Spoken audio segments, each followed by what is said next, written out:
అలానే మిసిఎస్ రావు. జూబ్లీహిల్స్ ఉప ఎన్నిక మరికొన్ని గంటల్లో పోలింగ్ ప్రారంభం కాబోతుంది. అయితే అభ్యర్థులు బలాబలాలు ఏంటి, వాళ్ళకు ఉన్నటువంటి పాజిటివ్స్ ఏంటి, నెగిటివ్స్ ఏంటి, ఎవరికి ఎడ్జ్ ఉంది అనేటువంటి దాని మీద నేను విశ్లేషణ అందిస్తాను. కొన్ని పాయింట్స్ మీకు అందజేస్తాను. దాన్ని బట్టి మీరు కూడా ఎవరు గెలిచే అవకాశం ఉందనేది ఒక ఒపీనియన్కి రావచ్చు. ప్రస్తుతం ప్రధానంగా బరిలో ఉన్నటువంటి వాళ్ళు బీజేపీ అభ్యర్థి, అలాగే కాంగ్రెస్ అభ్యర్థి, టీఆర్ఎస్ అభ్యర్థి. పోటీ బీజేపీ అభ్యర్థి దీపక్ రెడ్డి పక్కన పెట్టేద్దాం. ఎందుకంటే పోటీ కాంగ్రెస్ పార్టీ అలాగే బీఆర్ఎస్ పార్టీ మధ్యనే ప్రధానమైనటువంటి పోటీ. కాబట్టి వీళ్ళిద్దరి యొక్క బలాబలాలు ఏంటి అనేది కనుక చూస్తే, ఫస్ట్ నవీన్ యాదవ్ తీసుకుందాం. ఈ బలాబలాలను బట్టి మీరు ఒక అంచనాకి రావచ్చు ఏంటి అనేది. నవీన్ యాదవ్ తీసుకుందాం. Naveen Yadav positives negatives, positive ఏంటి నెగిటివ్స్ ఏంటి తీసుకుందాం. అలాగే సునీత బీఆర్ఎస్ పార్టీ అభ్యర్థి సునీత పాజిటివ్ ఏంటి నెగిటివ్స్ ఏంటి తీసుకుంటే బాగా నెగిటివ్ పాయింట్ ఏంటి నవీన్ యాదవ్ కండి అంటే రౌడీ. ఇది బాగా హైలైట్ చేశారు బీఆర్ఎస్ పార్టీ. అలాగే బాగా పాజిటివ్ పాయింట్ ఏంటంటే ఈయన స్వచ్ఛంద సంస్థల్లో పెట్టేసి యూత్ ఫాలోయింగ్ బాగుంది, అలాగే ముస్లిం ఫాలోయింగ్ బాగుంది.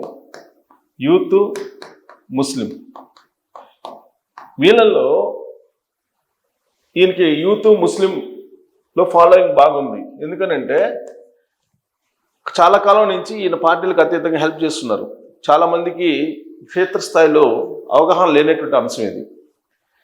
ఫస్ట్ 2014లో ఎంఐఎం తరఫు నుంచి పోటీ చేశారు ఆయన. ఆ తర్వాత ఆయన 2018లో ఇండిపెండెంట్గా పోటీ చేశారు. మొన్న 2024లో అసలు లేదు. అంటే మొత్తం ఇండిపెండెంట్గా పోటీ చేసినప్పుడు కూడా ఆయనకి 16,000 ఓట్లు వచ్చినాయి. వరుసగా 3 సార్లు ఓడిపోయారు. మధ్యలో కార్పొరేటర్గా కూడా పోటీ చేసి ఓడిపోయారు. సో దాంతో సానుభూతి అయితే ఉంది ఇతనికి. సానుభూతి అనేది కూడా ఒకటి ఉంది. ఇది ఒక పెద్ద పాయింట్. సో ఇక్కడ సునీతకి సానుభూతి, ఇది సునీత తర్వాత చూద్దాం. ఓకే, సో ఇది పాజిటివ్ పాయింట్స్. సానుభూతి ఉంది, ఎంఐఎం ఓట్లు ఉన్నాయి, తర్వాత యూత్లో ఫాలోయింగ్ ఉంది. దాంతోపాటు ఇతనికి ఉన్నటువంటి పాజిటివ్ పాయింట్స్ ఏంటంటే బస్తీల్లో గ్రూపులు అవన్నీ ఉన్నాయి వాళ్ళకి, ఆయనకి.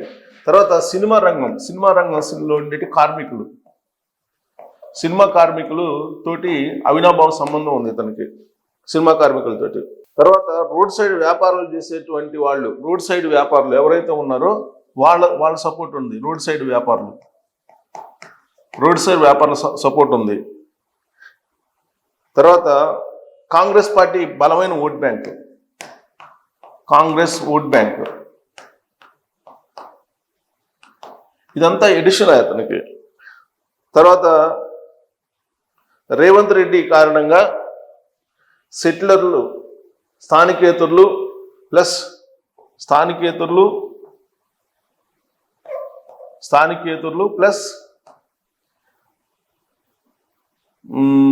టీడీపీ సానుభూతి పనులు,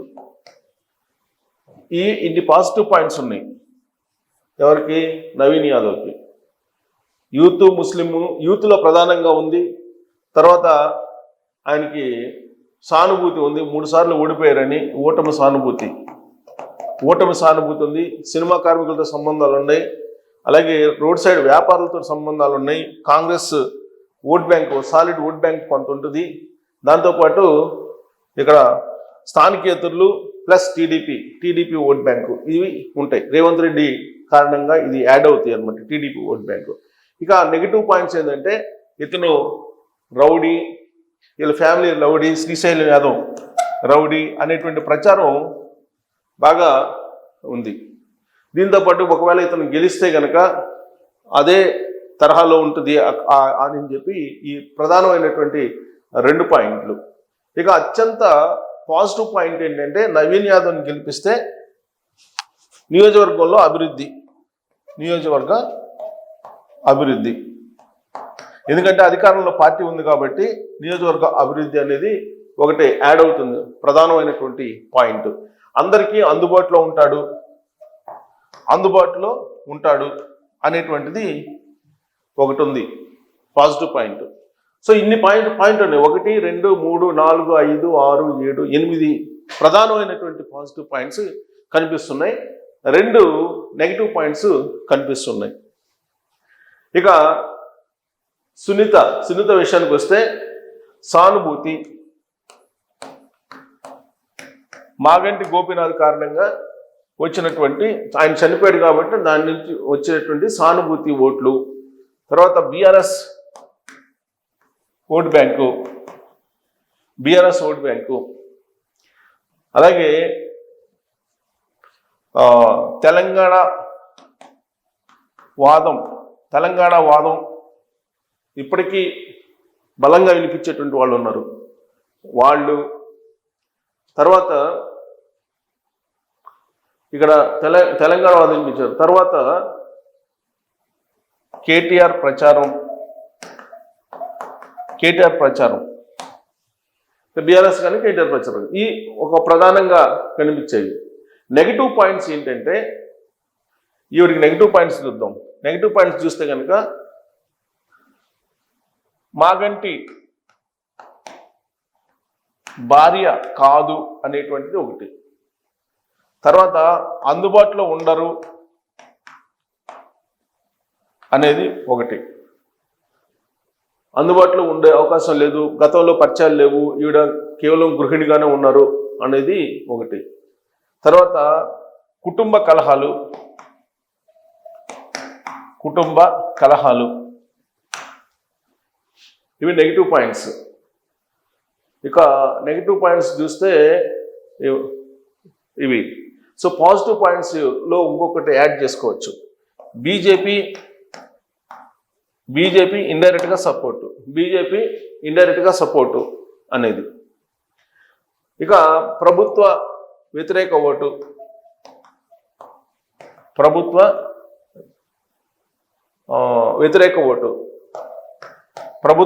ఓటు ఇది పాజిటివ్ పాయింట్స్లో, ఆవిడకి పాజిటివ్ పాయింట్స్లో.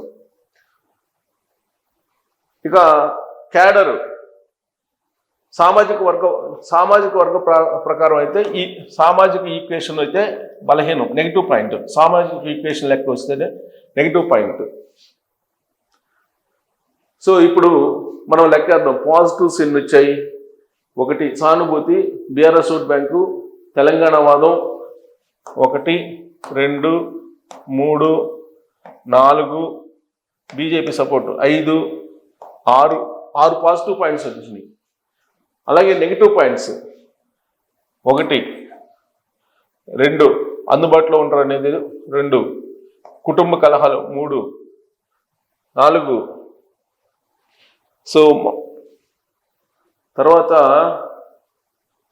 కుటుంబ కలహాలతో పాటు ఈవిడ సామాజిక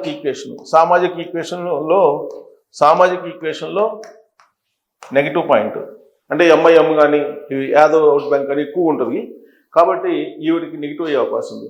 సో 4 నెగిటివ్ పాయింట్స్ ఉన్నాయి, 6 పాజిటివ్ పాయింట్స్ ఉన్నాయి, ప్రధానమైన నేను చెప్తున్నా. అలాగే ఇతనికి నవీన్ యాదవ్కి 1 2 3 4 5 6 7 8 పాజిటివ్ పాయింట్స్ ఉన్నాయి, నెగిటివ్ పాయింట్స్ 2 ఉన్నాయి. సో ఓవరాల్గా నవీన్ యాదవ్కి 8 పాజిటివ్ పాయింట్లు, 2 నెగిటివ్ పాయింట్లు ఉన్నాయి.